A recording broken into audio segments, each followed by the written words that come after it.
So in this video, 5 random bike things that will make your life easier. Welcome back, Pathless Peddlers, and if you're new to the channel, if you're into the non-competitive side of cycling, gravel exploring, the supple life, if you have found your people, hit that subscribe button. So for the channel, I am constantly playing with random bike doodads to share with you guys. And these are 5 that I have been enjoying that have no particular theme, but have made my life easier and may make your life easier as well. So first thing on the list is the Tog. So the Tog is basically like a little micro bar end that's designed to be put on flat bars. They're really simple to take on and off. They're pretty flexible, so they just wrap around the bar. No need to remove your grips and brakes and levers and all that stuff.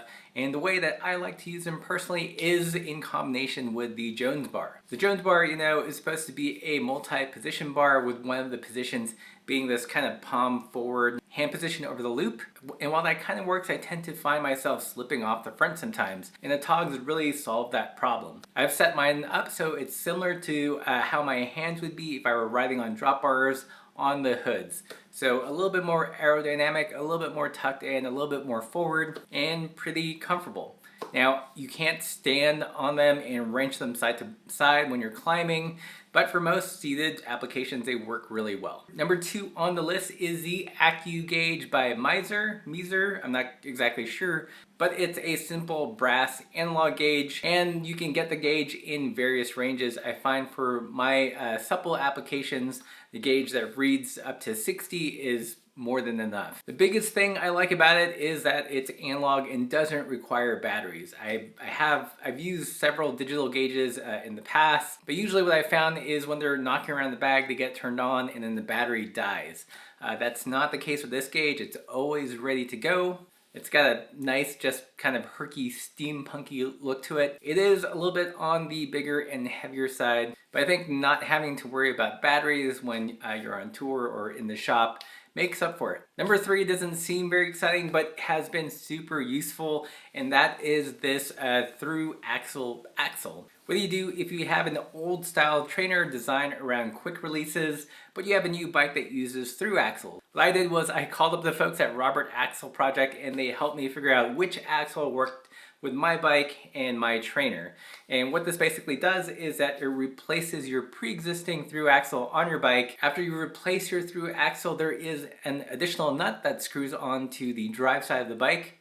And this gives your bike 2 little nubbin points. If you're using an older style trainer that was designed to be used with quick release axles, this will compensate for those missing nubbins, and you can use your trainer. It's business as usual. Added plus is the axles themselves are herky enough that they can be used for actual outside riding as well. Go figure. So one axle to rule them all. They do encourage you to remove the little nubbin that screws in on the drive side so it doesn't accidentally fall off when you're out there on the road. So number 4 is relatively new to me, and that is a shop apron. I've been working on my bikes a lot more, you know, building up bikes, taking them apart, putting sealant in, getting sealant on myself. I finally caved and got an apron, and I can't believe I waited this long to get one. It's just super easy having spaces for pockets, for valve stem caps, quick releases, all that things on your person. Not to mention, by having it covering your clothing, it'll keep you clean, keep that sealant off of you. The one I got recently is this Amazon special. It's a wax canvas. It's not as classy as the Randy Joe one or as fully featured as the Silca one, but it does a job and it doesn't cost very much money. I got it in this nice kind of subdued classy gray color, and it has been one of my favorite bike related purchases so far this year. And speaking of working on your bike, on number 5 on the list is this set of Allen key and Torx wrenches by Silca. It's a perfect set for the home mechanic, and one thing I love about it are the brighter colors on the tools themselves.